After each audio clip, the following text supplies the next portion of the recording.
Біраз жыл бұрын мен қатты уланып ауруханаға түскенім бар. Ауруханадан шығарда дәрігер диета ұстауды тапсырды. Бірақ көңілің қалаған асты іше алмау деген азап екен. Кейде тұзды, ащы тағамдарды жеуге зауқың соғады. Содан оларды аздап жей бастадым. Көп ұзамай асқазаным бүріп ауыратын болды. Бауыр жұмысы бұзыла бастағанын бетіме шыққан қарадақтардан байқадым. Ауылда тұратын туыстарымыздың бірі маған саумал ішуге кеңес берді. Бірақ оның дәмі маған ұнамады, іше алмадым.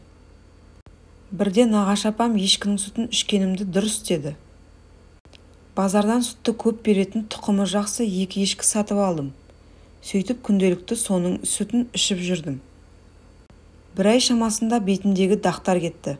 Асқазанымда анау-мынауға сыр бермейді.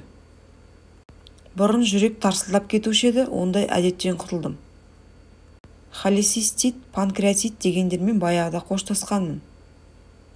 Осыдан кейін мен ешкі сүтін жыл бойы дастарханымнан үзбейтін болдым.